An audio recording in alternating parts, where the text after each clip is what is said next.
Good morning, everyone. Thank you so much for joining us today. There are some seats available if you feel more comfortable to sit.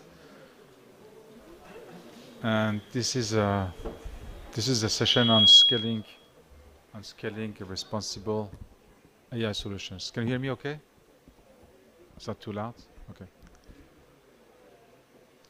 Wonderful. Let's get started. So this session is about one of the projects that GPay ran in 2023 called Scaling Responsible AI Solutions. So this is the agenda. We're going to be presenting with my co-chair, Francesca Rossi, who's online from New York, about the project. And then our colleague Sundar will moderate a conversation and presentation by the 5 teams, or the 4 teams that are present here that run the project. And we're going to have a conversation at the end to discuss and welcome all your questions. So let's give us a small introduction about scaling responsible AI solutions and what it meant and why we did it so far.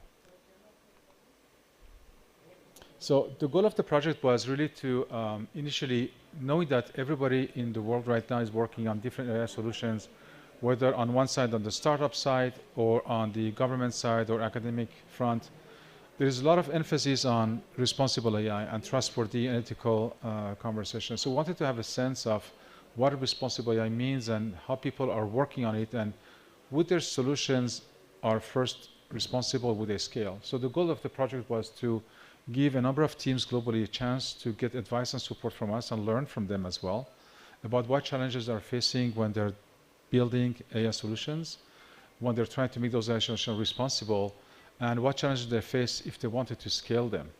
And also, as we learn this and work with the teams, share with the larger community some advice and recommendations and learning about how AI teams themselves can benefit from this experience, but also policymakers and government also get a sense of recommendation from this project. Simply put, this diagram represents what we're talking about, and some of you have been probably in the other room have heard this before. The goal of responsible AI is to make sure that solutions are built both responsibly and also can scale. So if you take those 2 axes, on x-axis scalability and the y-axis, on x-axis responsibility and y-axis responsibility, there's obviously an intersection that we want to meet, meaning that solutions need to be both scalable and responsible. I gave the example an hour ago about when you use chatbots for customer support in some e-commerce website, those chatbots can obviously scale. There's a known technology, there's capability that it can scale, but we don't know if when they are scaling, if they're fully meeting the responsibility part of those solutions, or they're transparent or trustworthy, can rely on them. Is something that be protecting children? Is it matching every cultural aspect? So the responsible part basically helps operationalize ethical framework and all the framework that we're working on, but at the same time, they're not always necessarily sufficient for scaling solutions. So what are the challenges that we're facing? And solutions fall within one of those categories. There are either none of them or some of them. And the goal was to identify teams that are working on solutions and help them actually get to the top right quadrants and be ready. The project was done over a year. We started the call in January to March and recruited a number of teams. 22 teams from 15 different countries applied. And we selected 5 teams based on the project they're working, the geography they were on, and the diversity of the solutions. And teams were basically working on a two timeline. One, the first timeline was to work on challenges around responsibility. So we created what we call deep dives. And doing deep dives, mentors and experts from GPay work with the teams to identify challenges related to the responsible part. When this was done, teams were given another chance to work on the operationalizing part of the scalability, which we call the operational plan or operationalizing plan of their effort. And this was done with the expert, but also validated with experts. So teams provided a report, which is a GPay report that we have mentioned, which we're going to mention again today, and teams will dive into every details this morning. And the report was published, and today we're presenting the summary in this summit right now. So what we learned, I think we're going to pass on to my colleague Francesca Rossi to talk about the main activities and the learning. Francesca? Okay. So these are the main activities. Some of them were mentioned by Amir as well. So we matched these teams that we selected out of those that expressed interest in joining this project. So we selected 5 teams and we matched them with some of the experts in the Responsible AI working group and also in other GPA working groups that acted as mentors for these teams, meaning that they were advising the teams on how to identify one specific challenge in terms of, for the project, in terms of responsible AI, and then understand how to address that challenge. And then this identification of challenge was transformed by the teams into a document that is also included in the report, and that describes the challenge and what can be done about the challenge. And then later on, we also evaluated another document that the teams put together to tell us how they were planning to implement that discussion about addressing the challenge. All this information has been included in the report. And as a final step, it was the identification of specific recommendations, both for AI teams and for policymakers, and for the AI teams on how to build a solution that would be under the responsible AI principles, and for policymakers how to help those AI teams that want to build responsible AI solutions, and how to facilitate addressing the challenges to go towards responsible and scalable AI solutions. And again, this will be done again next year, but of course we hope with an accelerated pace, especially in the first phases of the project, where we had to define the dimensions, the evaluation metrics, and so on, and we hopefully, so those we won't start from scratch next year, and also expanding the reach of the call. Want to go to the next slide? Here is a map that shows where we got the applications from. There were 23 teams distributed in these 15 countries over 5 continents. You see that some of them are GPA member countries, but others are not. This was open to everybody.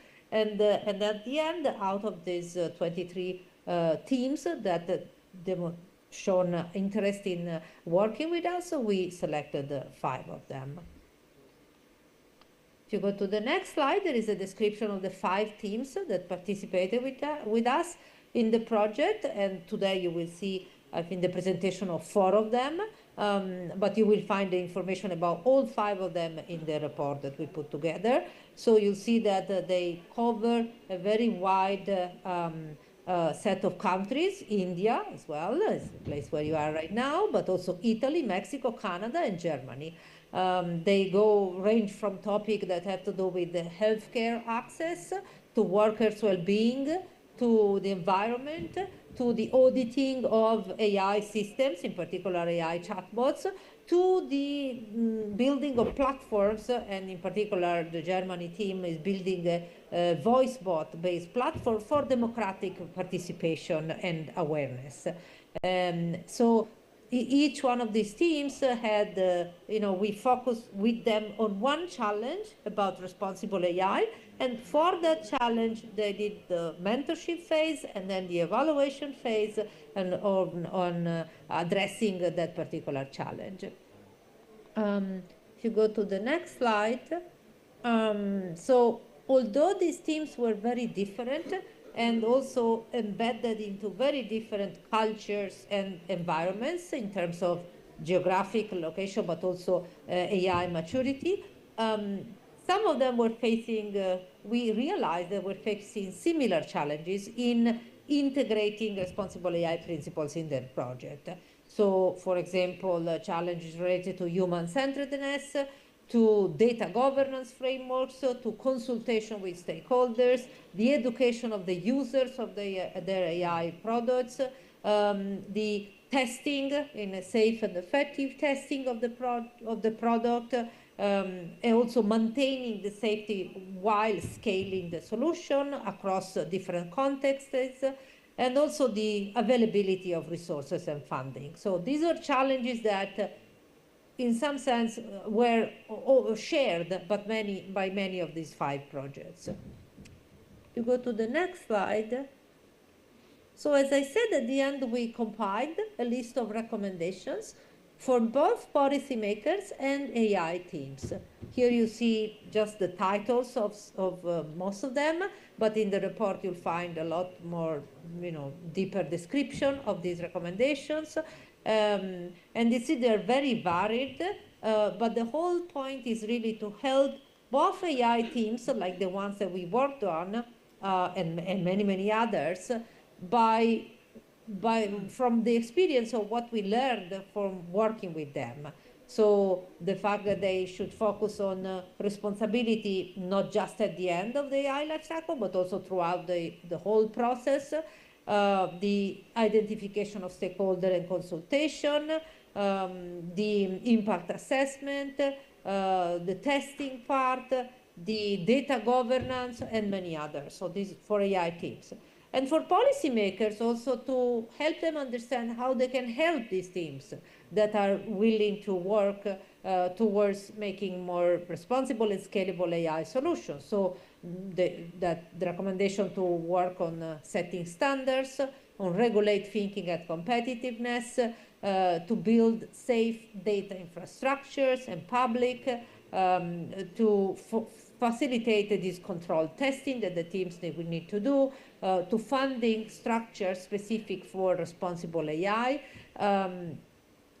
to define frameworks for data collections that respect some responsible AI principles, and then to facilitate also consultation between public and private partnerships. If you go to the next slide, I think that now Amir, pass it to you. Thank you, Francesca. And as Francesca mentioned, all the details and this was a condensed view of those recommendations and results is in the report that we published this month that you can find on the GPA website. Now we're going to pass on to the second part of this session, which is the actual presentation by teams. And for that, I'm going to invite Sundar to help us with the moderation and welcoming each team and diving into their presentations.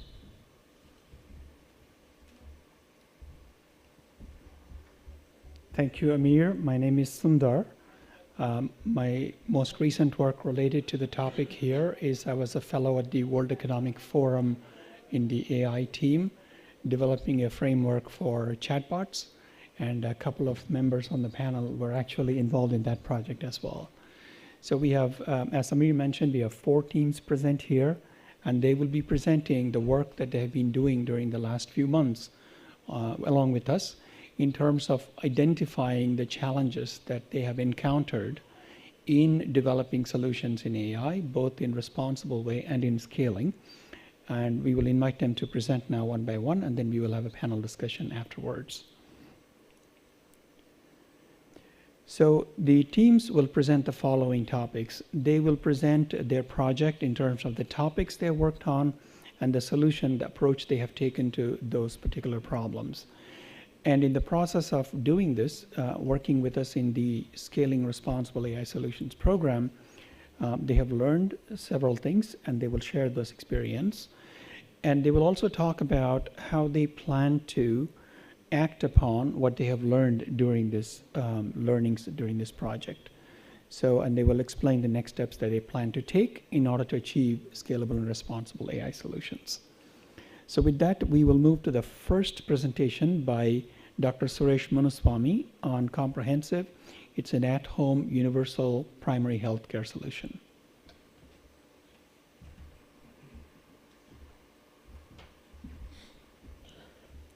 Hello. Yeah. Well, thank you, Sundar, and thank you, GPA team. Getting used to the digital equipment, I guess. Our project is titled Comprehensive because apparently it is comprehensive, where we are trying to screen a human being head to toe. And in reference, you need to start thinking about how it actually happens on the field, or perhaps like in a clinic, where a lot of it is very verticalized. So you go to either a cardiologist or a neurologist, but on the field in primary healthcare, what you require is to screen a person, holistically and perhaps like comprehensively. And that's essentially what our application actually does. And we rely on a few USP here. One is the application is completely icon based. It does not have language as a UI. India is the only country in the world with 22 official languages. And that itself is a challenge when we design digital applications, take it to people, and you'll have to translate it 22 times, and then it becomes a challenge. So the first USP is it has icons. So what we did was we looked at the diseases. All diseases are signs and symptoms. We identified the keywords, converted the signs and symptoms to icons. The next USP is we take images. A lot of the signs and symptoms can be seen visually. The other two forms is hearing and feeling. Usually 70% of signs and symptoms can be seen visually. So we are taking visual imaging, and then as the next step, we will be developing AI tools which will automatically start segregating the images into normal, abnormal, and as the next step, abnormal, different types of abnormality. So this is how the application is actually designed. On the right side, you see the interventions. Now you go to a person's home, you start screening head to toe, and then you take all these images. Eventually, the AI actually comes in, starts grading, and then the interventions part is when we have to start treating. So you need to bring the product side of it. That's essentially the entire concept. We have been working with World Economic Forum on the drone side also, and I'm sure you know that in India there are like 15 states already using drones. So this is the entirety of the application, which is why we have termed it as comprehensive. Now, with regard to the responsible part, when we started off with this application, one of the challenges with the AI is the lack of equity. Now, the operational side of it is we don't know where the data is coming from, and we also don't know if the data is actually representative of the entire population. So the way that we are actually addressing that is we are screening the entire population. In fact, we are screening 500,000 people. We are screening everybody. It's not only the deceased people, but also the normal people. So that's the starting point of we visualizing our AI application as being responsible, screening the entire population, which means, in fact, this is one of the applications where there is extremely limited bias. There's almost no bias because you are getting data from everybody. The second part that we are actually looking at is a granular consent. Meaning if you are kind of doing any kind of a service, you take a consent, which is what the government also basically says. But here, we have divided it into different parts, meaning even this head-to-toe examination is like 15 modules. So you need to consent for each and every module. This gives you two options. One is you are explained all these 15 different modules clearly. So it gives you 15 opportunities to explain. But also for the patient, it gives you 15 opportunities to opt out for a particular module. So this way, there's a lot more control on the information that is actually being shared, and there's a lot more information that's actually being shared to the person also. This is where we started, and we started working with GPA, and we expanded to develop a complete life cycle approach. So we started off with a kind of our own responsible way, and then realized that there is actually a lot more you need to do with regard to scaling it up in a responsible way. And along with giving consent, once we collect the data, as we go forward, we realize that we have to give the patients or even the persons a lot more control on the way that the data is actually used. Can they actually have the right to access? If they don't want to be part of the system at any point in time, can they actually have the option or the right to be forgotten? And if we are actually going to use the data for any kind of analytical development, they also need to have the right to be informed. And these are these kind of additional features that we'll be adding up as we go forward. And also, we will possibly be creating a patient portal where they will be visualizing or they will be seeing at each and every step this data is actually being used, and they will also have the option to be part of it or opt out of it. And when they opt out of it, what happens to the data? So those are all the framework that we are actually trying to work out with and see how we can scale it up in a responsible way. And this is where talking to GPA experts and also interacting with the larger group, international group, we also understand what are all the rules and regulations that are being followed across the world, and how we can actually integrate those rules and regulations to our framework and to our application. And the challenge in our case is fairly very unique, especially in healthcare. You talk about artificial intelligence, and the way or the area that we actually use these applications is very rural and remote areas.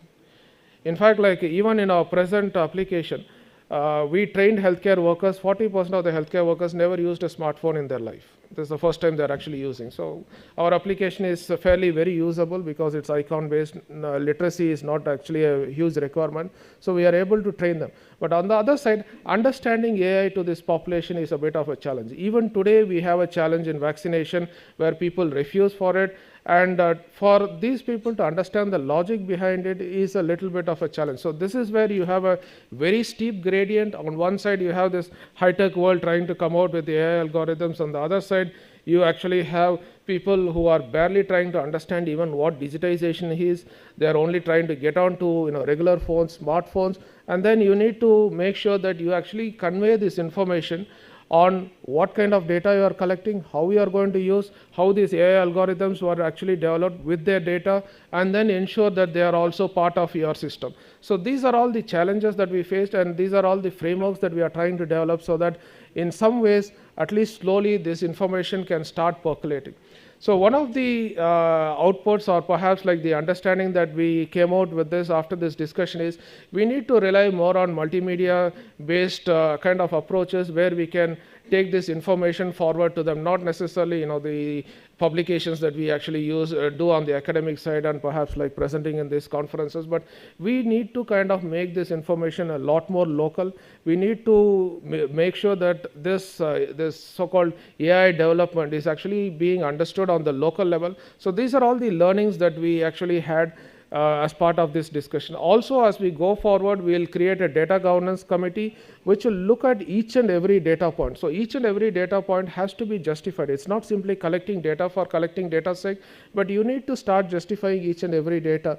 And then we also need to understand how long we are going to keep the data, what are going to be the analysis, and also we need to start thinking about the end of life for the data itself. How are we going to kind of perhaps like erase it off, or maybe even like de-identify it and use it for future applications or future analytics, how long the data has to be held. So these are all the things that we need to really think about and perhaps come out with a framework, which is what we have been doing as part of this exercise.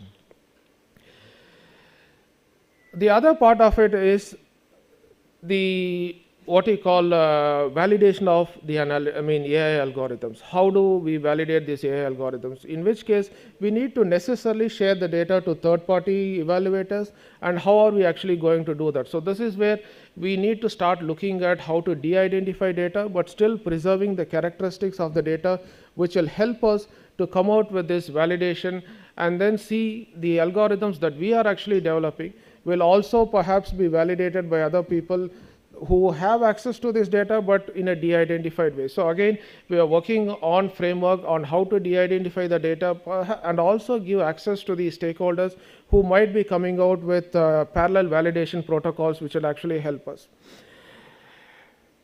And the last one basically is the fact that AI has to be in a very transparent way, or the AI should be developed in a very transparent way.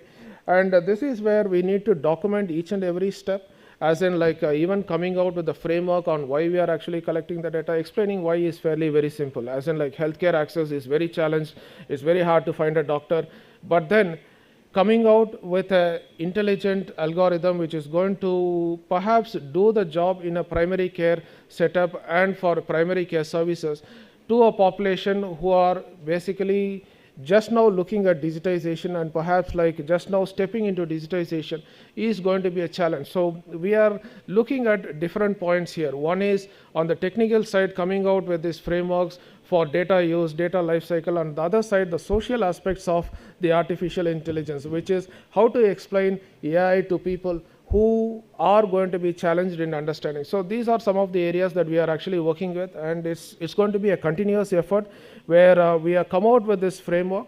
But as we go forward, we'll be working with GPIA and slowly start developing the details of the framework and also be continuously publishing with the GPIA. These are some of the images where our present application is primarily collecting the data, where it's being used in Bihar, Nepal, Bengal, and you can actually see the UI also. It's completely icon based. You don't actually see the text in the application. So thank you for listening. I'll be happy to answer any questions.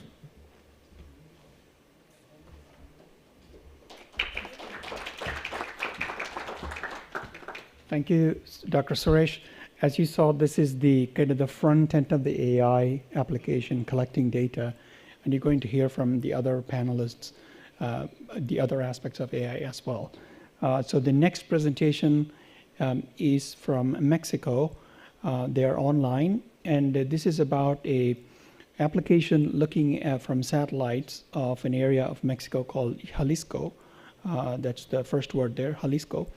And they are looking at seeing how to understand deforestation and understand using AI the different parts of the forest ecosystem. So with that, I invite the Mexico team to present. Hello, everyone. I hope can you hear me? Yes. Okay.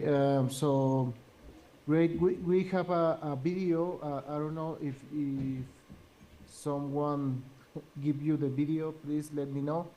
In the meanwhile, I want to say thank you for the GPI team, because they help us a lot with all the things. Please go ahead with the video. And I'm here for any question about this. Hello, thank you for the kind invitation. My name is Raul Naclares. I work as Government Intelligence Director for the Government of Jalisco. For scaling responsible AI, Mexico's AI forest mapping system. This project aims to develop an early warning system for deforestation that can monitor and detect illegal deforestation in almost real time using satellite imagery to enable authorities to respond more rapidly and identify the most critical restoration and conservation areas. Our early warning system uses Sentinel-1 and Sentinel-2 imagery and several AI models to classify forests and non-forests and detect deforestation. The team is composed of a group of AI experts and remote sensing specialists working for the Government of Jalisco and National Forest Commission in cooperation with the USAID and the US Forest Service. In this map, we present the areas that are currently being monitored. The yellow polygon is located in the region where most of the avocado orchards are located in Jalisco, and the red ones represent two national parks located in Chiapas and Campeche.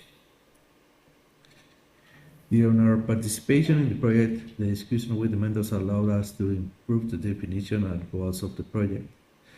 It also gave us time to review some of the possible impacts of the models on the population living in the areas that are being monitored. Also, the conversation with the mentors let us explore the challenges and risks of our models and allowed us to notice issues we hadn't noticed before. The mentor suggested that the teams would focus on transforming the models into a decision support system that can be used to support human decision making in a responsible, proportionate, transparent, and unbiased way. Some of the issues we discussed are the need to improve the robustness of the AI models for different seasons and regions in Mexico. The seasonal alternance in some areas in Mexico is very strong, and this has a huge impact on the accuracy of classification models. Also, the importance of developing an easy-to-use interface, translating the interface into the different languages spoken by indigenous communities in these areas. The need to create an adequate complaints and dispute resolution mechanism. and need for the application reports and dashboards to be tailored to the requirements of different stakeholders. We need more resources to scale up and adopt a responsible framework and to better understand the possible socioeconomic impacts of the decision system. Also, we have to organize a second meeting with all stakeholders so we can better understand the needs of the authorities and how to allow the results generated by the AI models to be used as proof legal processes. We also need to develop a friendly UX and deploy the AI models with different interfaces so they can be used by users with different levels of expertise. Below you can see a couple of images of the output of the model for the forest classification. Yellow represents non-forest land cover. We cannot share information on the deforestation alerts yet because they haven't yet been published. You can find more information about our project in the GPI report. Thanks to the GPI for letting us participate in the event. Have a good day.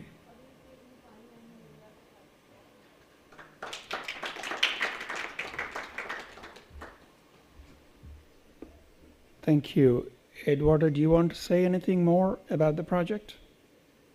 No, just say thank you again to Francesca, to you, to Amir, for all the Ulises Cortez, of course, and we are here for any question. Thank you again. Are there any questions from the audience at this point, since we have a little bit of time for their project? So deforestation AI. If not, you will get a chance to ask again when we have the panel discussion.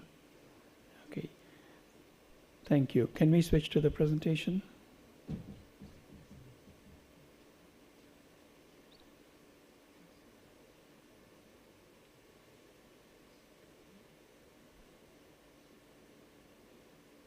Thank you very much. Next, we have a team from Italy that actually has their device that will be in demonstration tomorrow, I believe, hopefully, with the equipment on its way to the exhibit hall. So you'll have a chance to see this device in operation when it's demonstrated. But for now, we invite the team to present their work. Their project is in an industrial setting for helping workers from having physical issues when they're using their devices and so on, working in a factory, for example, and how you use wearables and robotics for assessment and assistance of industrial workers. We invite the team to now present. So Daniele online will be presenting. Go ahead, Daniele. Yes, so welcome everyone, and thank you very much once again for inviting us to give this presentation. I think we can move to the next slide,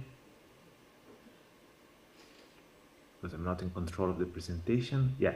So this project was initially selected as the ERGOCA project, and the overall objective of the ERGOCA project is that of minimizing the impact of the musculoskeletal disease in industry and healthcare environments. So just to give you some numbers, which are a little bit worrying, the current trends in the musculoskeletal diseases for workers, we have that at least in Italy, the 70% of reports for stopping the daily activities at the work environments are due to the classical back pain.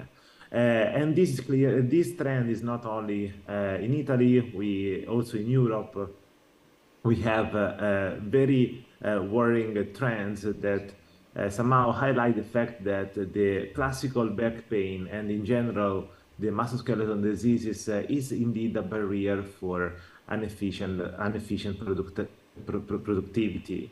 And if you look at these numbers also with somehow the current trends of the population aging, we clearly understand that the situation might get even worse in the coming decades. So the ERGOCA project that we coordinate in a joint in a joint venture between the Italian Institute of Technology and INAIL, the Italian Institute for Work Accident and Prevention, aims basically at finding robotics and artificial intelligence solutions to lower the impact of musculoskeletal diseases in future industry environments.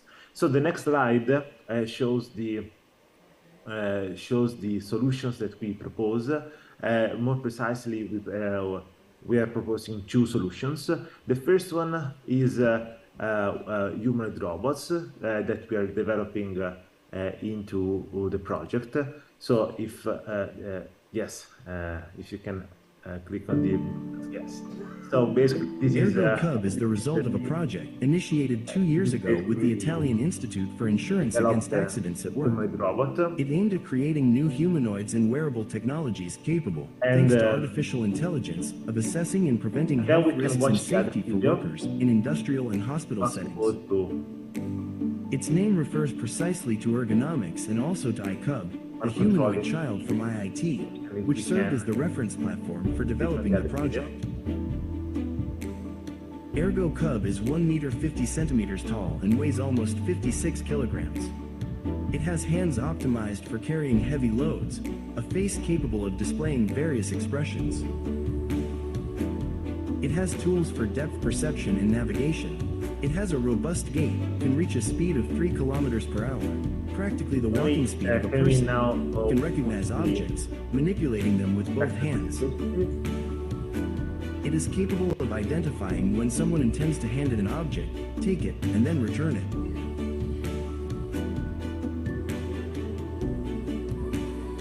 The technology of ErgoCub is completed by iFeel, a sensorized suit that also includes a pair of shoes that can monitor the movements and efforts of the wearer. iFeel plays a key role in advanced teleoperation methods, allowing the teleoperation of ErgoCub from Italy to London and, more recently, over a distance of approximately 9,800 kilometers, covering the span from Italy to Japan. ErgoCub is a project that develops technologies to catalyze the necessary digital transformation for reducing the number of musculoskeletal diseases related to biomechanical risk in future workers.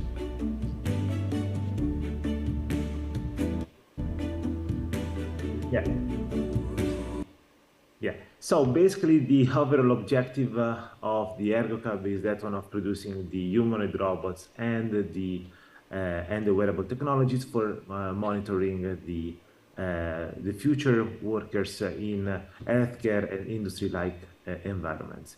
During the mentorship program, however, we haven't been investigating the trustworthy responsible AI guidelines for both humanoids and wearables, but we just focused on the use of wearables, and we try to understand how wearable technologies enabled by artificial intelligence should be somehow developed in a responsible manner. So, next slide, please. Yeah.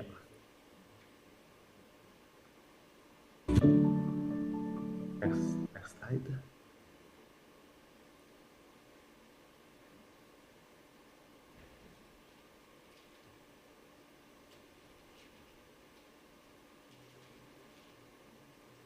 Yeah, so the first question that we tried to understand is what does it mean to develop trustworthy AI systems in the context of wearables? Because sometimes the word trustworthy is not really well defined, and we wanted to really understand clearly what we meant with the development of trustworthy AI systems in the context of wearables. So for us, developing trustworthy AI systems means finding the right framework which allows us to understand the risks of deploying right solutions in the context of frameworks. So we really wanted to understand what was the current possible trends of defining standards, so that then the word of trustworthy responsible AI solutions might have a more concrete significance.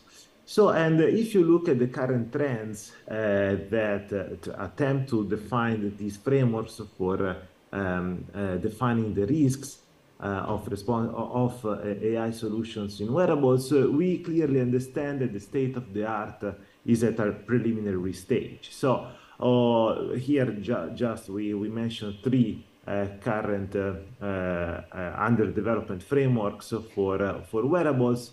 And these concern both technical certifications and standards for deploying wearables. But the main point of this research that we did during the mentorship program was to highlight that we have at a preliminary stage for having a clear framework for standardization in wearables.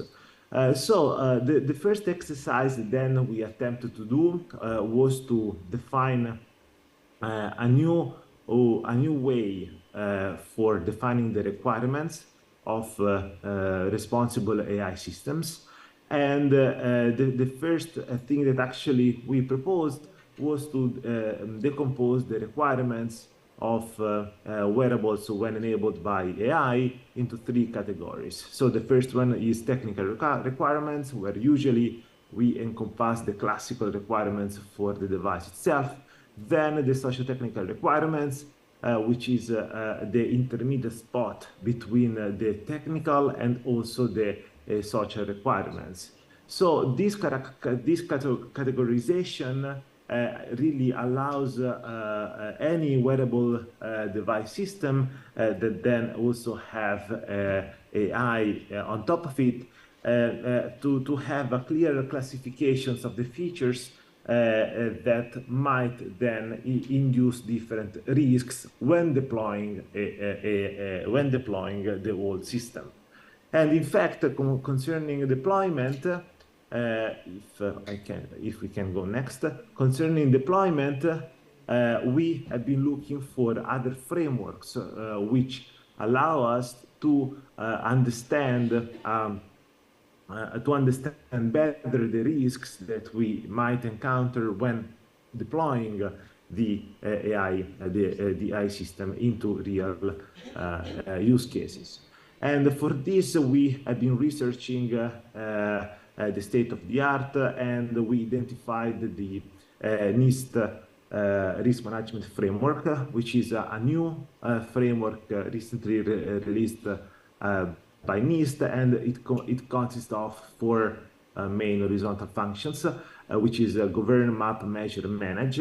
And each of these horizontal functions then have to be specified for the application at hand. And in order to specify the four horizontal functions, we can implement the so-called RMF profiles. So if we can go forward. So the so-called RMF profile are verticals that attempt at specifying better the risks of deploying AI-enabled systems under the head of these four principles. And we have been doing this exercise for the wearables in general, thanks to the projects of responsible and scaling AI solutions. So the next slide, we just showed a few instances of risks that we identified for the wearables in general. And each of these risks have been categorized with the four functions of the NIST framework. And then the really interesting part is that we have been able to find the KPIs, so concrete measurements of risks in each of these categories. Just to give you an example, if you can go next, just to give you an example concerning the acceptability of the, I don't know if we can go next.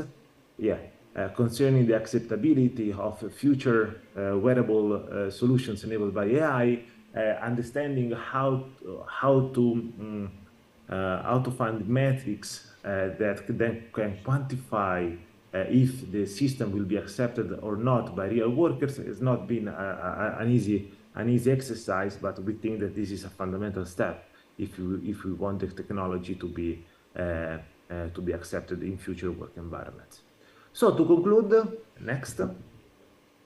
Yeah, so to conclude, the lessons learned over the last three months have been many. First of all, trustworthy AI frameworks are at a preliminary stage, but yet they can be really usable. And more precisely, what we clearly understood is that these frameworks provide general ideas on how to design trustworthy AI systems, and we perceive that it's fundamental to test these frameworks. So we really need to test these frameworks, and in this context, the NIST risk management framework provides the tool of profiles, which are verticals that help individuals and organizations to then test these frameworks. So probably the other lessons learned is that it is really the right moment to consider the emerging frameworks at the national and the continental, why not EU level. And another point that we clearly understood is that the taxonomy of the requirements embedding a responsible and scaling AI principle might be really useful for future wearable devices and in general any AI-powered device that might lead to responsible solutions. So with this, I conclude my presentation, and we stay available for any other question. Thank you, Daniele. After all the presentations, we are going to have a panel discussion here, but right now we are going to interfere with that and invite Dr. Daniela Battisti, who is the International Relations Head Officer in the Digital Transformation Effort Department in Italy. She's joining with us online, and we would like to ask her opinions and questions about this project and related questions about that. Thank you, Dr. Daniela. Let me start by asking you a quick question, and perhaps there'll be others from the team as well. What is your opinion on this solution by the Italian team, and how the government is supporting or incentivizing responsible AI solutions and their scaling in terms of what Italy is doing? Thank you. Thank you very much, Chair. And actually, the presentation I saw so far were very interesting, because Italy will have the G7 presidency next year. And one of the issues we would like to tackle during this presidency is really how you use AI application in the public sector in an ethical manner. Well, with ethical, we use this word that it's easier for the public at large to understand, but it's really trustworthy and reliable AI.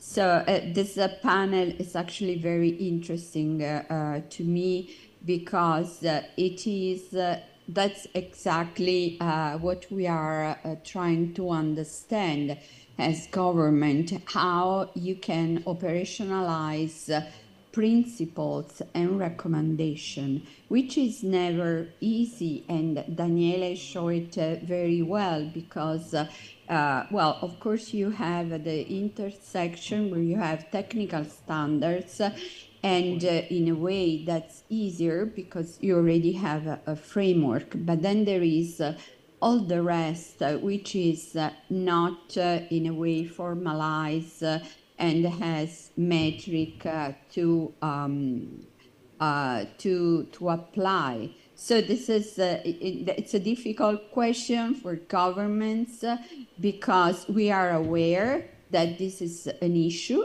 especially in the public sector, because of course we can ask the private sector to comply, but then if we as a government buy products or use products that do not comply, that's a problem for us, because the government is there for the public good, public and social good. So this is actually something that we want to work on.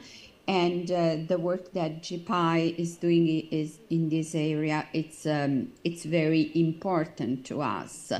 Of course, you know, there is the new AI Act. As European EU member state, we have to comply. The AI Act has not been finalized yet. And then we have other 2 years to implement the regulation. But what I see the value of the projects I saw so far is that there is a very important impact on people's lives. And in my own experience, the conversation is too much focused on risks.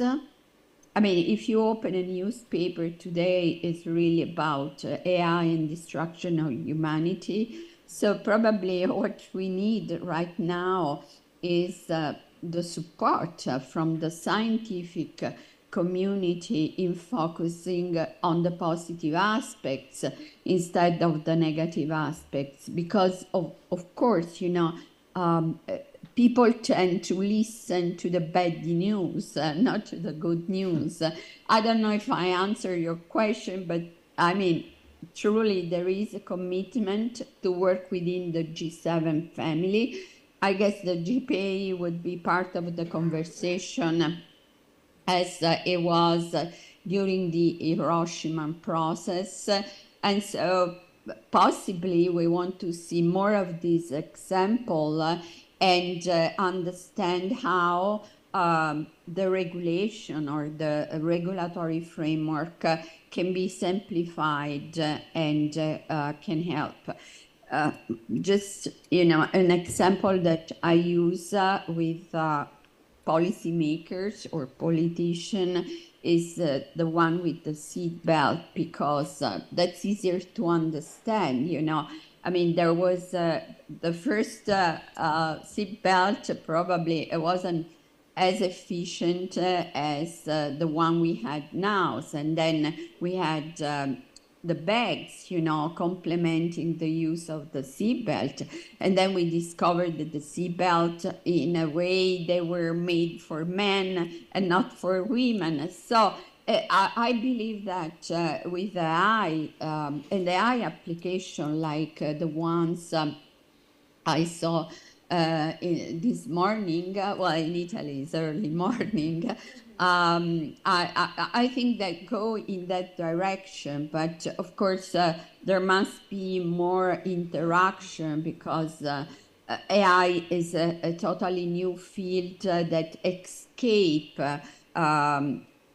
the immediate understanding of the average people. I don't know if I answer your question, though. Thank you very much, Dr. Daniele, especially for pointing out that we need to have a balanced conversation between the positive impacts and the risks that sometimes dominates the headlines, and for your leadership in the G7 and also in terms of the EU Act that is coming up for AI. Thank you very much for your comments. In the audience, if there are other GPay government people, we invite you to also join the panel, such as Dr. Daniele is a GPay member from Italy. If anyone from India and other countries are present, please let us know. We can direct questions to you as well in terms of how governments can support these initiatives. With that, I just want to make one remark. Dr. Suresh reminded me that IIT is a word that is used as an abbreviation for many institutions around the world, notably Indian Institute of Technologies here in Delhi. The one that was presented is obviously the Italian Institute of Technology, and there's also the Illinois Institute of Technology and so on. Just wanted to make sure that that message got through to you all. With that, we'll move to the next presentation. It'll be from Germany, I believe, if you pull up the presentation. Particip AI is a Germany-based organization that is actively involved, and we have two people present, one physically in person here, Mei-Lin Fang, and also online we have Jascha Stein joining us from Germany. So we will start their presentation now. Hi everyone. Can you hear me? Mei-Lin, would you like to? No, it's very hard for me to do that because I'm short. Can I? Thank you. In an effort to be responsible and inclusive, short people. So, I'd like to say that I'm co-chair of the People-Centered Internet, but I'm also co-chair of Particip.ai, which is, in fact, one of the top 5 finalists in this responsible AI project. And my executive chair for Particip.ai, the CEO, Jascha Stein, is online with us. I don't know if we can see him, but I'm very glad to be here. I think this is a very, very, very important topic. The General Partnership on AI is providing tremendous leadership at a time that's greatly needed. I represent the internet community. I co-founded the People-Centered Internet with Vint Cerf, one of the fathers of the internet. And AI and the internet are as important as writing and the printing press in terms of the transformation that's going to happen. Can we have the next slide? Jascha is on here. So Jascha Stein is an AI pioneer. He is the CEO of Omnibot, which is a conversational AI company, but he has a great, great commitment to social impact, and which is why he founded Particip.ai. I founded People-Centered Internet. I was one of the pioneers of CRM, customer relationship management, 30 years ago, and I saw the impact of technology on people's lives. That's the reason I felt it was very, very important that we talk about how to have a people-centered internet. That means internet and AI that is of the people, by the people, for the people, and with the people. Next slide, please. What has happened with World Economic Forum is actually thinking about chatbots, the framework for governing responsible use of conversational AI. And Jascha Stein and Particip.ai were very deeply involved in that publication that was in December of 2020. More recently, Jascha and I have published within the IEEE journal the Bridge Journal. It's the #2 print journal of the IEEE, addressing the digital divide. Because if we don't address the digital divide, the chasm is going to get wider. But we have to mitigate the risk of AI by people-centered collaborative digital regulation. We have to make AI work for everyone. And that requires, and we spoke about it at the earlier session, the concept of AI governance sandboxes. Why do we have sandboxes? We have sandboxes with children to let them learn, to play. We need to have sandboxes to see how AI affects everybody's lives, how we live in families, with our neighbors, in the way we live and work and play. And so AI needs to be guided by the citizen feedback, by our grandmothers, by our children. The feedback of all citizens is required. I said earlier about reading and writing. Reading, writing, and the printing press only had an effect on all of society when everybody could read, when everybody could write, when everybody could use and publish their printing press. So we have to have multi-stakeholder participation, which every single one of these, the top 5 finalists have talked about, that it's important to involve everyone. So the proposal is using Participy to actually have collaborative, cooperative, people-centered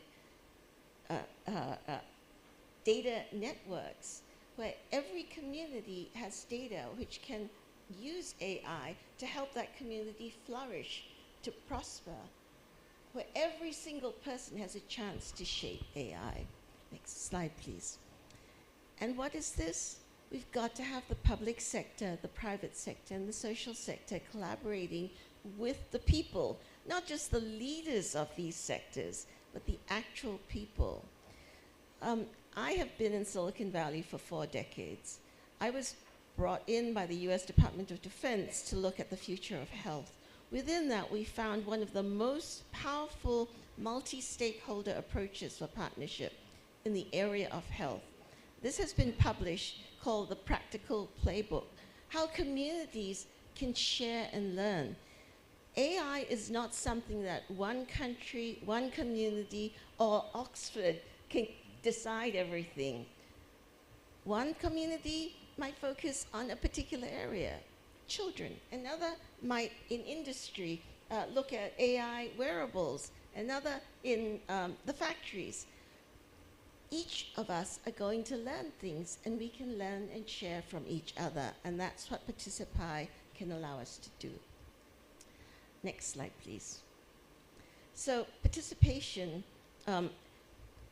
we have to really involve the people who can't read or write, who can't see. We need to use the phone. Conversational AI is what will allow us to do that. We learned a lot from being part of this and being part of the whole responsible AI process. And a lot of that was to pay attention to the effect on people as they interacted with AI. Yasha Stein is a trained Gestalt psychologist as well as an AI pioneer. We found that it's critically important that judgmental language cannot be part of how this happens. But sometimes, even if we're not planning to be judgmental, it can happen. So what we need is the feedback to tell us, you know, the way you said that was not okay for me. We need ongoing 365 days, 24/7 feedback from people. What works, what doesn't work. Next slide, please. And Participy has been in the top 100 for 2 years in a row. Next slide, please. So the lessons learned are, in fact, we have to have structured methodology. Physics has physics labs. AI needs AI labs. We have to learn how to measure and manage and share what we're learning. And the labs in India have to be able to collaborate with the labs in Italy. And everywhere in the world, it can't be on its own. But the scalability means we have to cater to the language. We heard this morning that India has 28 languages. How can we have one-size-fits-all AI for India or even anywhere else in the world? It needs to be tailored. We have to respect people. And only then can we be responsible. The guidelines from Participy have been co-authored to submit to the GPAI guidelines. Next slide, please. So what we will be working with GPAI to distribute. Next slide, please. I want to recognize how important the work of India has been as a pioneer. Nowhere else has demonstrated the enormous potential of the internet and AI. Just look at what's happening, that payments facilitates 12 billion transactions monthly. They thought it would take 40 years for the people of India to get bank accounts. It's already happened. So the promise is here, but we have to move forward engaging citizen feedback and participation because this is a vast new frontier. And if we don't participate, we will get lost. So I wrote Make AI Work for Everybody. It's in one of the most prestigious Publications on Trust, the Edelman Group, and that was just published last week. Next slide, please. What we're doing is looking at an implementation plan. GovStack. In India, you have the digital building blocks, the India Stack. GovStack is the global United Nations initiative for digital building blocks. I'm on the advisory council for that. I believe that it is possible to take the India Stack and the proven track record of showing that it benefits the people to in fact show the world how digital public infrastructure can help. But it is critical to have ongoing citizen feedback and participation for AI governance. Next slide, please. So here's how. I have written papers for the German G7, the Japan G7, and what is happening is everybody's investing in this. And the lending to emerging economies is happening for digital public infrastructure. So this is one of the biggest business opportunities, and this is what we need to do with responsible AI, is make sure business is involved. Next slide, please. Digital ports is something that will allow trading and flourishing anywhere in the world, but we cannot do it without the involvement of the people who live there and live in every place in the world. And last week I was in Ahmedabad and spoke with Reliance Group and Adani Group, and we want to see how participation can help them build the digital public infrastructure that can serve the world. Thank you.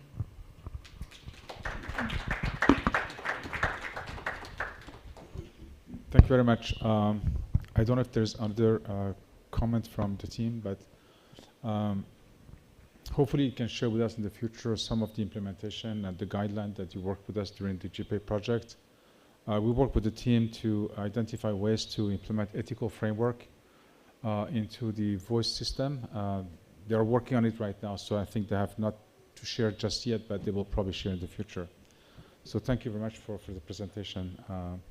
So we heard about these 4 teams. The 5th team cannot come. They're the team from Canada. They're working on, as Francesca mentioned, they're working on an infrastructure for implementing chatbot for customer support services. And this is an interesting project as well, but they can't come neither online. But you have all the information on the report. So the 5 teams that work with you, she mentioned that they were finalists. In fact, there are teams that were selected. We didn't run a competition really. It was an opportunity for teams to be part of the GPA project and to receive support. All 5 teams did a great job during the session, and then we tried to identify, with the experts' help, if they had a solution, if the solution was meeting the responsibility criteria, but also if they were able to operationalize their plan to showcase that they can implement those recommendations.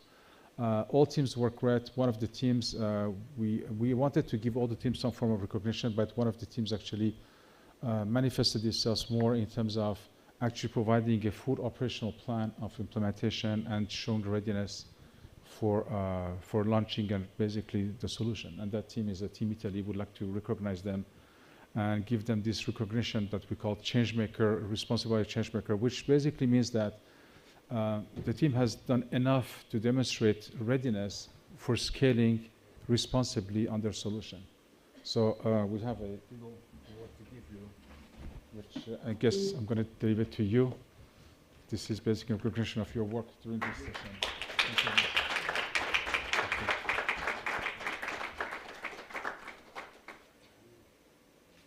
And I'd like to add also to ask my colleague, my coach Francesca, to say a few words about the work that we did with the teams. And again, this is not a competition. Other teams have not failed or anything else. Is that they have not been able to reach the level of readiness that we're thinking. But Francesca, if you add a few words as well, we'd be glad to hear you. Sure, yes. If you can go to the next slide, I think that it mentions, this recognition. So we called it change makers. We debated a lot among ourselves about the right name here, but we call it change makers because I think that we wanted to recognize teams that were ready to make changes and ready to make an impact in terms of responsible AI and implementation and scaling. So this team, the ErgoCAG team, really did a great job. As I said, we learned a lot from all the teams, and it was essential to have all the teams so diverse in the topics and the environment. But we felt that this team really did, well beyond what we were expecting in identifying with us the challenge, putting together some ways of addressing the challenge, and then making a plan to implement what operational plan that we have put together. So we put this motivation for this recognition, for the successful participation and team effort to deploy responsible AI solution and evidence of readiness to scale responsibly. So I'm very happy to recognize this team, but as I said, all the teams were great, and the project would have been, not successful without the help of all the teams. Thank you. Thank you. And I would like to add also that other teams may also get this recognition soon, right? We're just waiting to see the operational plan as they execute, and as we launch it again next year in 2024, where more teams be recruited. We hope that more teams get this form of validation, which means that experts in the industry have validated that not only their work is basically built into responsible framework, but is ready to scale on multiple fronts that you've seen some of the deployment today. Amir, maybe I would like to add also maybe something that maybe we know, but is not maybe known by others, that this recognition was decided not just by the two of us, for example, but by a whole panel of evaluation experts, that signed up to be evaluating the teams at the beginning of the project. There were about 9 or 10 of them. And then we had a lot of criteria to evaluate the work of the team. And then we aggregated these scores and motivation on the criteria among all these 10 evaluators. So it was a collective effort, and I really would like to thank also the work of the evaluators. And by the way, I would also like to thank, but we can take it later, people that were essential in supporting the work of all the experts like Arnaud and Letitia that many of you have known already. Thank you for joining, Francesca. Thank you. Thank you very much. We're going to now go to the third part of the session, which is the panel. Sander, if you can help us go to the next phase. We have actually one representative from government, which you heard, Daniela Battisti, if she's still with us a little bit more. Is there anyone else from government representative here that would like to join? Okay, so with that, we're going to start with the panel and the questions. And please, now this is time also to interact with us in terms of questions, because this is meant to be interactive and sharing the knowledge, but also hearing from you about suggestions, improvement, or anything else. Okay, thank you, Amir. Let me start by asking our panelists here from the different teams one general question and see if they can pose that to the others. The question is, only the Italian representative is here, but imagine that all the representatives were here. What would you ask as a question to them as your biggest challenge in implementing your solutions in each of your cases? Imagine that you had an opportunity to talk to them face to face. What would you ask them for in terms of support from the government, in terms of supporting your solutions for responsible and scalable implementations? Any of you, please take the charge. There's a huge need for digital cross-sector regulatory sandboxes. Right now, regulation is happening in health, in transportation, in social services, in silos. But in fact, it all comes together at a person. And so we can give participation and citizen feedback, and they'll say, the health ministry is not talking to the transportation industry, and what do they do? So that's the biggest problem. Does it work? Yeah. So let's say what we are facing mainly is a big issue related to the time that we need to get approvals. So basically, working in the health environment, you need to ask for approval, different steps of approvals, to be able to test the solution on patient and in real environment. So this let's say, normally requires a lot of time and can be up to months, year, to get let's say, the grant for that. So this delays a little bit all the process, because apart of getting the grant for that, you need also 1, 2, 3 years to collect enough data to be able to then create a responsible AI solution. So then, you know, when you do research in a research environment, then you are focused on the research itself and you want to transfer it in a real world. And if it takes so much time, then can be a little bit a problem for the real, let's say, development of the system. Well, it's a bit of a challenge to... I can hear you. You can hear you. Yeah. It's a bit of a challenge to... Use the mic. It's working. It's working, is it? To look at things as, is there a silver bullet or a golden bullet for all the problems, or perhaps like, is there one thing that we can do to change the entire system? I think it's perhaps a challenge to look at it that way. Especially when it comes to new ideas, new concepts and new technologies, it's never just one thing that needs to be changed. And in fact, if I even have to clear off everything and say, if we need to focus on one that needs to change, it's usually the existing players who have a very serious vested interest in continuing with the existing system, who also happen to be the biggest roadblock in any kind of a new technology. And that's also very obvious. As in, if you look at a lot of these digital applications, it's not usually the developed countries which have actually scaled up and you know, kind of made it equitable and across the you know, usable across the citizens, but it's actually India, a lot of African countries which don't have legacy systems, which are opposing and you know, which are perhaps being the roadblock, and this is actually facilitating these areas. But on the other side, if you look at our systems, especially on the healthcare side, when we say, you know, we are coming out with a new idea, and you go to perhaps like, you know, a state headquarters or a district headquarters, the first thing is like everything works here, and we all know that things don't work. So even acknowledging the fact that you know, things are not right, things are perhaps like need to be improved, is a huge step that people have to take. And then you need to look at all the other problems. So this is perhaps the first problem that we actually face, and then there are like 100 problems next to it. Okay. If I can complement the words of my colleague, also it came to my mind the need, the constant need for invest in education and in research. So this for sure is something that is a responsibility of the government and institutions. So we have a strong need.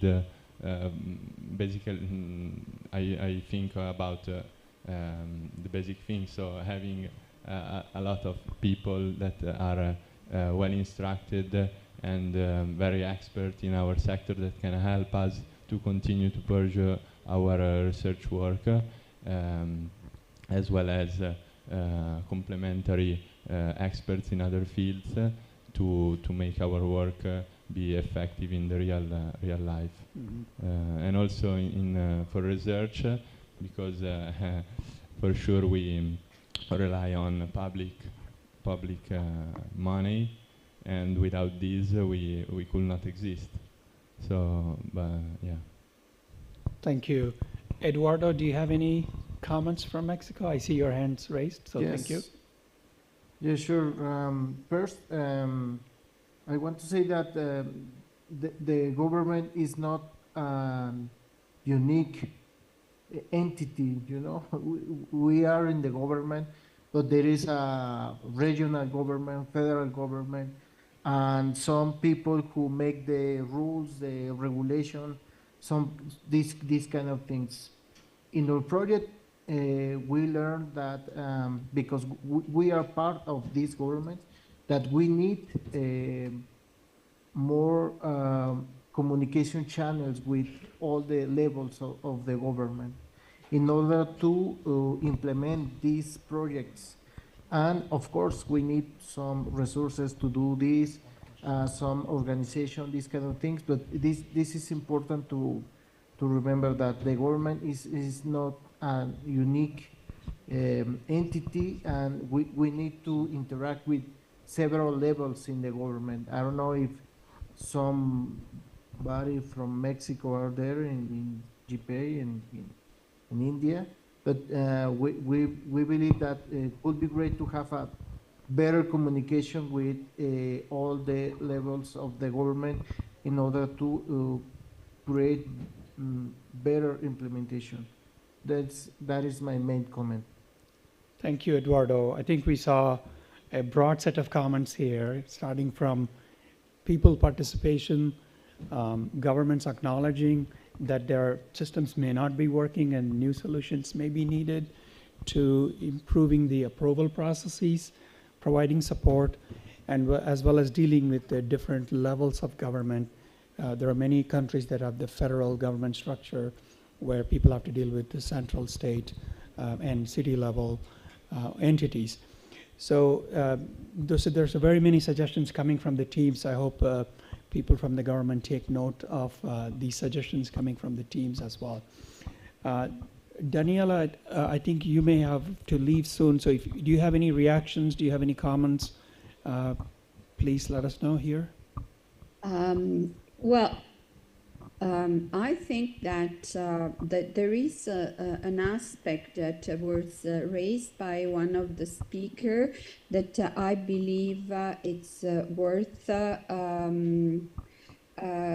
worth considering, and that's the one on regulatory sandboxes. Italy passed a law most recently, and I believe that that could be also another way of looking at the problem of the issue. Actually, it's not really a problem of how to apply the responsible framework to the real product. So this is something that definitely we are going to consider, because our regulatory sandboxes never apply to AI, but that's a good suggestion. Thank you. Actually, I didn't know if you call me or Daniele or Daniela, but in any case, sorry. I am the one who should be apologizing because Daniele and Daniela sounds very similar to us. So thank you very much for your patience and your pointing out that application of frameworks is an important aspect of the solution. And I think that's something we all recognize, development and application of the frameworks. With that, we would like to open to see if you have any questions. Okay, so there is a question from online. Danielle? Oh, I see he has a form up. Yeah, so from Daniela to Daniele. So I just wanted to say, I just wanted to add a comment which is also in line with what Daniela was saying. So probably it's the time to really test these frameworks that take a step to propose responsible frameworks. And because, I mean, if we think what happened back in time with airplanes, for instance, no? So airplanes, okay, started then provided a solution to something that was not possible before, but then clearly we didn't talk only about the fact that airplanes might crash, but then we defined standards for subparts of the airplanes, okay? And then we had to certify that, then we had safety systems of subcomponents. And so probably this is, and in order to do so, we have to understand what might break when an airplane takes off. And in order to do so, we have to test these frameworks as much as we can. So this comment is in line with what Daniela was saying, but I wanted to enforce the fact that the concept of responsible AI, sometimes it's not really clear, and we have to somehow take a step in order to clearly define what we mean, especially when we go towards real applications. Because if we are vague into real applications, then it's really difficult to take concrete steps. to make responsible AI solutions work in practice. Thank you, Daniele. Any comment from Daniela? No, we have covered it. Yes, well, you know, we totally agree with Daniele. We had a conversation with the researcher and private sector on these specific issues.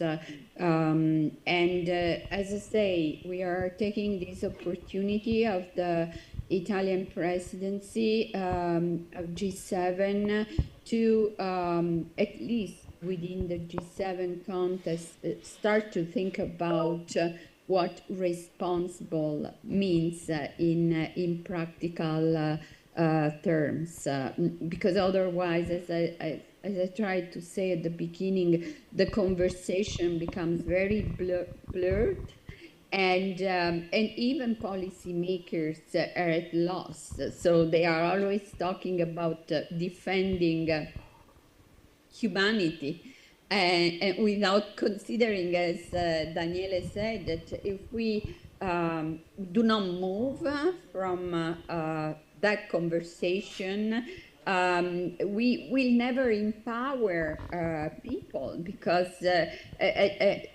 idea is that this should become or will become, we know, as part of our daily life, like exactly like we drive a car or we take an airplane. So that's, as I said, this is very, very important, but of course we need standards, we need metrics, and we need to start to show what is responsible AI. Thank you very much, Daniela. Any other questions or comments from the audience? 1 minute. Yeah, go ahead. Okay. Now, hello? Yeah. Now, responsible AI tenets, one of them happens to be interpretability.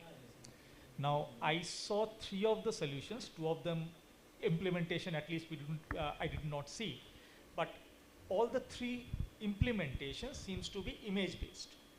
Now, whenever you do image-based, it's primarily neural networks, and with my limited knowledge, what I understand is, once you do the feature generation using neural networks, it becomes basically a black box. So there is no interpretability over there, right?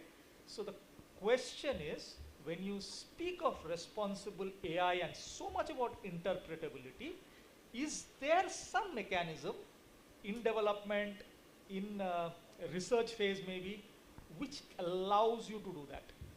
Thank you. If anyone of you knows.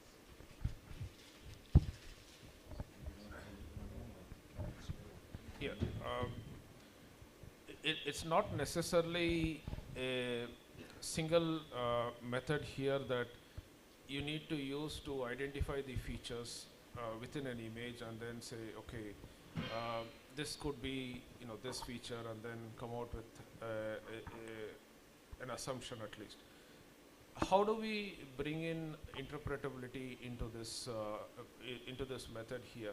Now, one way that you can perhaps do is to look at what is the weightage given to each and every sub-feature or a micro-feature that is actually giving you this output. So I guess you need to look at it from the reverse way, as in like when you actually start training, you kind of divide and then you train and then say, okay, this group is this group is that.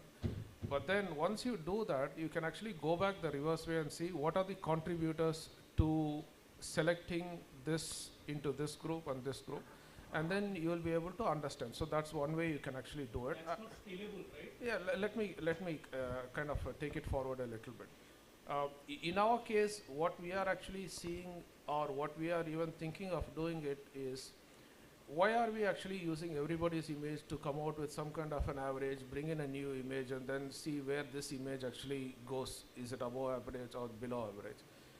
When in our case, we actually have your own image, which was normal, and then you will be able to use that image and then compare this present image and see what is abnormal.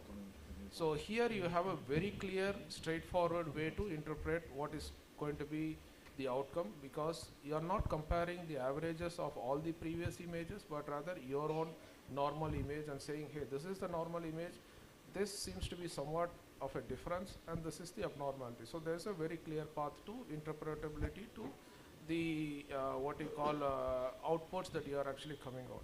So this is the path that we have actually chosen, and I hope I'm trying to answer, but I'm also trying to answer the questions.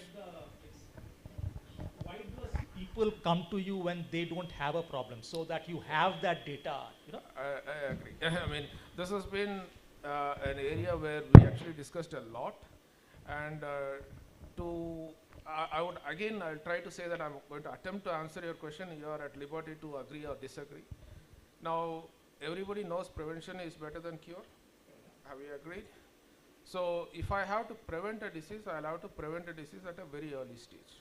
Now, what is very early stage? Nobody actually knows about it, because the moment you actually walk into a clinic or a doctor, 70% of the disease is fairly developed. So the question that you asked is like, why do I actually need to capture a normal image of you? Because only if I have the normal image of you, I'll be able to identify the very early stages of abnormality. Otherwise, there is no way that I can actually identify what is abnormal. Now, one of the issues that we kind of discussed, and perhaps like maybe again attempted to answer, is how long are we going to hold the normal images? So if you are going to be continuously normal over different cycles of evaluation, maybe we can slowly start disregarding the tail end of the data, and perhaps keep the front end of the data, which is perhaps like maybe 1 year, 2 years, 3 years, where you are normal, and then slowly start tracing you. So these are again work in progress, and as I said, I'm trying to attempt to answer a question. Thank you. Thank you, Dr. Suresh. I think Eduardo has raised a hand. He would like to answer. Yeah, sure. First, this is actually an open question, and we have to think that these kind of models don't have this property. We have to think that the neural networks, the deep learning models, maybe you could do something calling explainable AI. This is after the training. You can see. I mean, this is a big quote. You can try to understand what is a model learning. You don't know maybe why, but you can see some features, at least with some convolutional neural network models, and then you can take decision about this feature when if you know something about this problem. For instance, if you see that the model looks for the background instead of the main object, this model is not working well. You know, there is a lot of example about that, about the wolf in the snow, and this kind of examples. So in this case, at least for our team, we try to see the explainable AI, not the not to interpret the model, because this is a property of the model, and the neural network doesn't have this property so far. Maybe a few random forests and this kind of methods, they have some interpretation. That is my comment. Thank you. Thank you, Eduardo. Quick response from Maylin, and then we have one more question. This is why many people should have their say, because if you leave it only up to one scientist in one laboratory, somebody who has worked with a different race or a different culture may actually notice things. And so science is always advanced by having many perspectives on the same data. And we need to really understand that interpretability and explainability is by the person who interpreted and explained. And the most neutral way is to have many people agree on that. Thank you, Maylin. There's one more question here. Thank you very much. Maya Bogotai. I am Data Governance Co-Chair.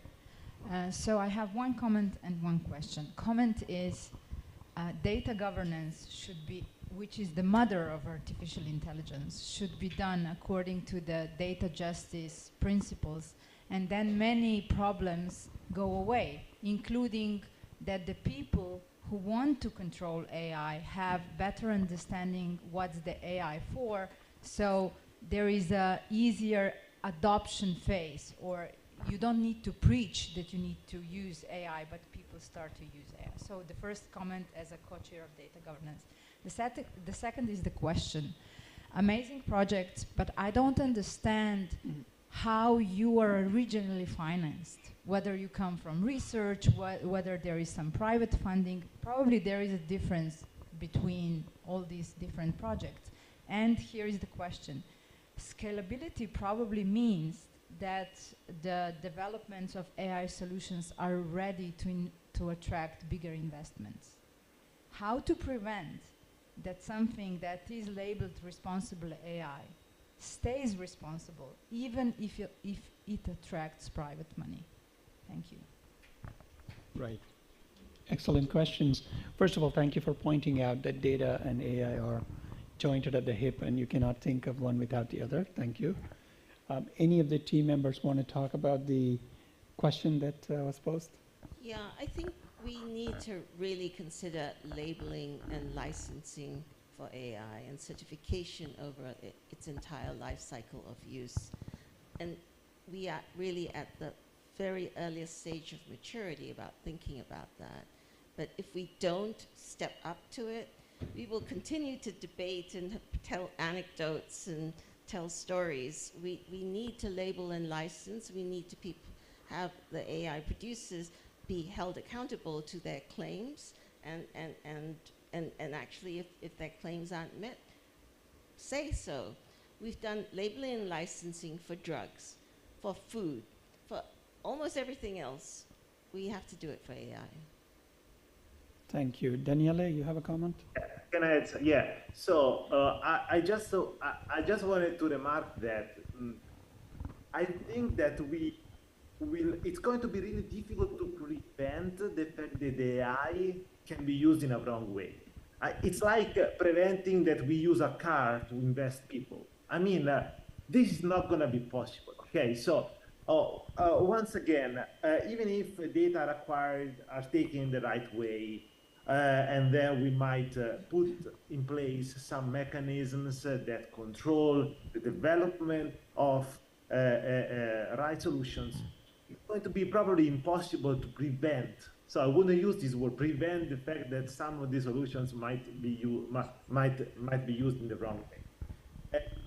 Probably we have to put in place somehow processes that are certified and can guarantee that when institutions and individuals follow them, then we have responsible AI solutions.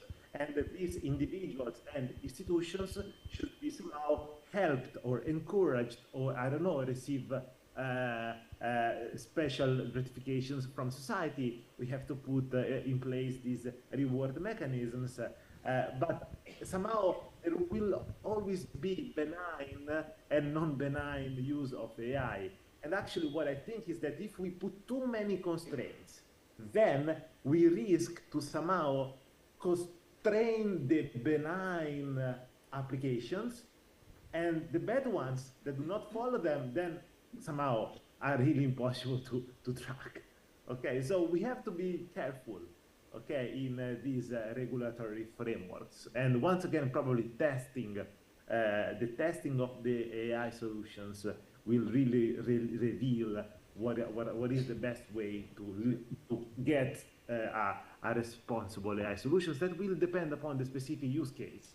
So there was that nice quote that premature optimization is the root of all evil. Yeah, so probably we have to be careful in this premature optimization also in the responsible AI. Thank you, Daniele. Your teammate also wants to say something, and then Suresh has a response, and then Amir wants to make a comment. So I think with that, we will have to watch the time to see how far we go. Thank you. Yeah, very quickly, I totally agree with Daniele, and for sure, when investor came up, a business is founded and then you have to survive. So for sure, even if you have good willings, it may be impossible to take care of all the possible risks that can happen. So in our case, for instance, we are funded by the Italian Institute for Prevention Against Injuries, and this, in our point of view, is our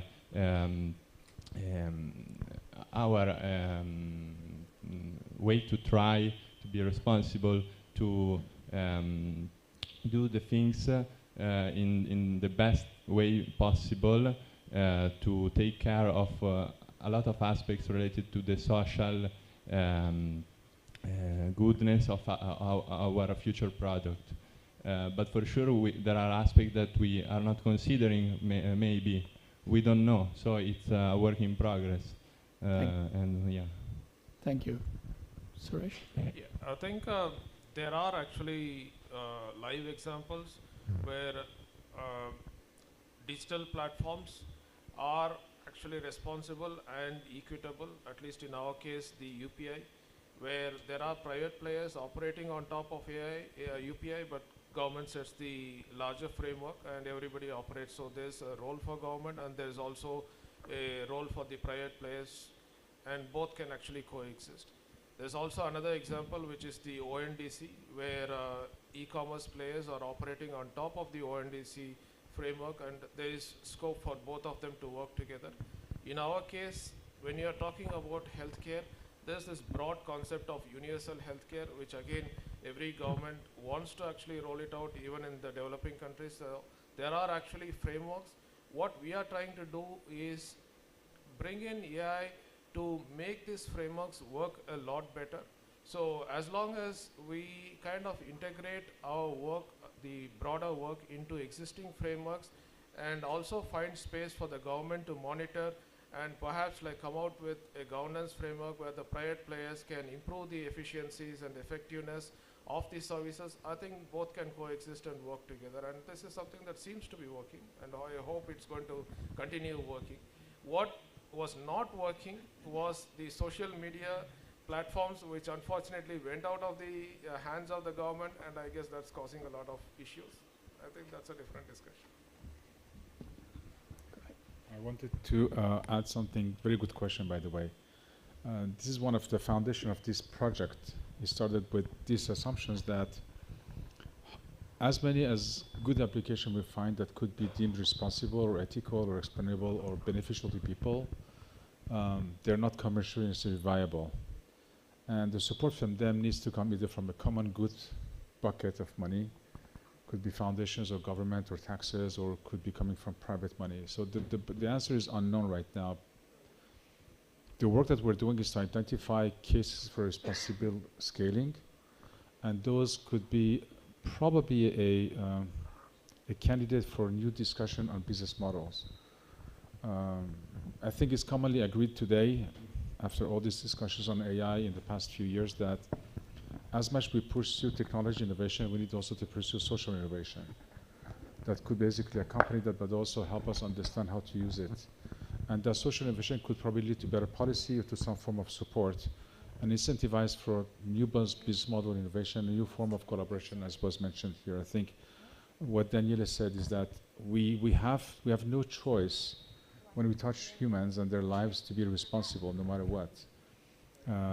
Companies get away with it right now because there's a race. At some point, applications that need to scale and benefit humanity need somehow to be under the guidance of some regulatory framework or some general oversight. So the business model innovation, which I don't have the answer, and the how-to could be probably the work of many of us, including your or anyone else, to identify what mechanisms and incentives can we create to promote investment and support of effort from academia to industry that could actually deliver better solutions for more people. So that's the view that we have. There's not an answer, but that's the view. Hopefully we can achieve part of that in the project and identify learnings too. I don't know if we have more time, but thank you so much for coming. It was a delight to work with all the teams. Do you have more questions? Go ahead. Generally, we used to see that people or masses use AI not for the productive purpose. They just use to take the shortcuts. So how can we encourage our masses, our audience to take only it for the productive purpose, not to just take the shortcut and all this? Because don'ts are there. So how can we encourage our masses for the for using this AI in the right direction? That's my query. I think we can reach out to ourselves to ask the question. There's always going to be bad actors, as we call bad actors. So you cannot regulate them or force them to anything. You can basically provide mechanisms, right, to combat their attitude. I think the rest is about education and about incentives that aligns, right, multiple agendas together. There's no other way than education. Education goes from the end user to the designer to the developer to the policymaker. Right now we talk about regulatory sandbox, policy sandbox. We can talk about educating en masse people about expectation they may have about these systems, what level of knowledge they have about it, what they can do with it.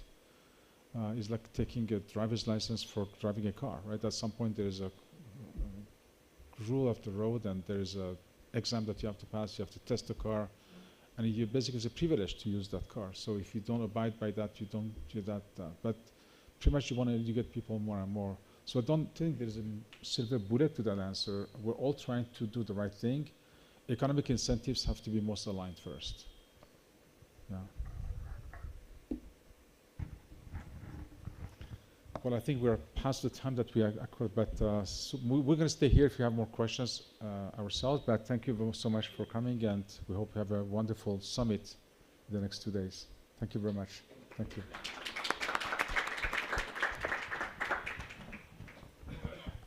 One final comment. As you may know, this project is continuing next year, and we'll be working with more teams to help them, mentor them. So if anybody in the audience has interest in mentoring or becoming an expert, please talk to us, and we will let you know how we can do that. Thank you.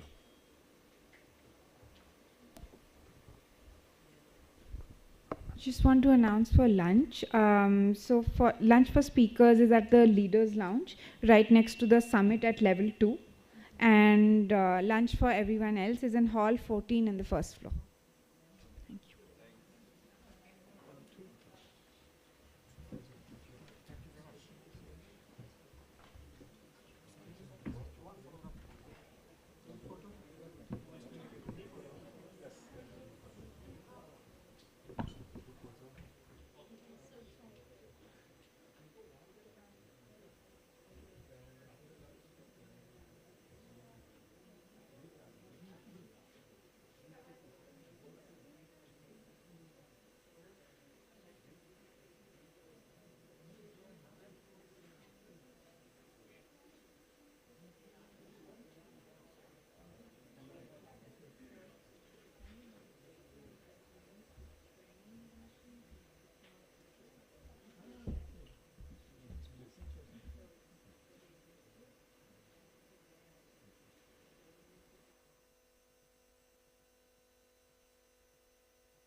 Oh, good.